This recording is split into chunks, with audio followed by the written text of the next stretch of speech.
Hi, I'm Kent Mayor Dana Ralph, and I want to say thank you for joining me for the weekly update. We're going to jump right in. Shout out to Wildwood neighborhood. They are the most recent neighborhood that we've had drinks in the driveway at. Again, you've heard me say it, one of my most favorite things to do every year, just go out and hang out with our neighbors and discuss things that are top of mind for them. So thank you to all of the neighborhoods that have signed up. We have a couple more still coming this season, and I'm very much looking forward to them. Also want to say thank you to Congressman Adam Smith. So Congressman Smith spent a good amount of time in Kent this last week. Started out with a meeting at Carpenito Brothers down there on Central. Talked about everything from flooding in the valley back from our December storm and the impacts of that, to the ability to accept EBT and SNAP for fresh produce and vegetables. So grateful for Congressman Smith. We then left Carpenitos and came back here to City Hall and met with some of our space companies, our local space companies, to talk about what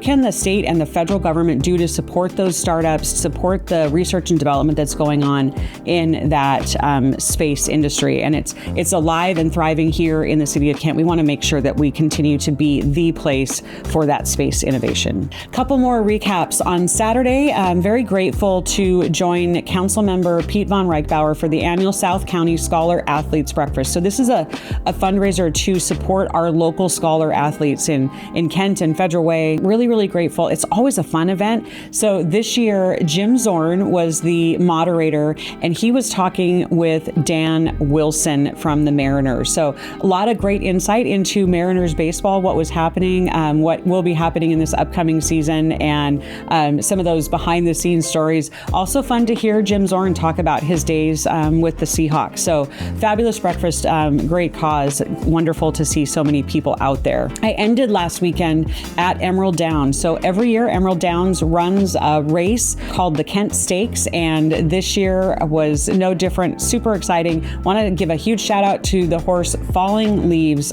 for winning the Kent Stakes at Emerald Downs last weekend. All right, moving forward, we've got a lot of city business to cover. So today is the deadline for National Night Out, which is going to be August 4th. You can sign up at kentwa.gov/NNO. Opportunity to register your neighborhood event with the city, and that ensures that you get all the great swag and information on how to run a successful National Night Out, as well as sign up for visitors. So on August 4th, City Council, myself, city employees, fire, police will be out visiting neighborhoods. And so it's a good opportunity for your neighborhood to connect. And it is always fun to see what neighborhoods decide to do. Everything from bouncy houses, barbecues, root beer floats, just getting together and chatting in the driveway. So make sure you get your neighborhood signed up for that. Also want to talk a little bit about a service that is consistent year round here in the city of Kent. And this is actually something that came up at our drinks in the driveway. And it's about our DART shuttles. A lot of you might know it by the name Shopper Shuttle. It's Metro routes 914 and 916. They serve our downtown area and connect it to the East Hill. So that residents in the downtown can shop, and residents on the East Hill can come down and visit the downtown. It's a free shuttle. It's a partnership between King County Metro, HopeLink, and the city of Kent. And again, those are routes 914 and 916. You can check out the Metro website for more information, but that is a free shuttle that connects some of our neighborhoods with our retail areas. All right, we are still in full swing in summer. There is a lot going on. Our last Parks and Rec Month pop-up, the Royal Party, is going to be happening at Van Doren's Landing 1 to 3 p.m. on the 29th. Dress up in your best princess costume or prince costume and come on down and join us for the Royal Party at Van Doren's Landing. We've also got our Kent Summer Concert Series happening. Wednesday afternoon picnic performances at West Fenwick Park from 12 to 1. Wednesday evenings at Kent Station from 6 to 8. And then Thursday nights, music in the Meadow at Morrow Meadows Park from 6:30 to 8:30. They are super popular. We've got great performances still left in this season, so make sure you check it out. I also want to highlight that this weekend is the NHRA Northwest Nationals at Pacific Raceways. So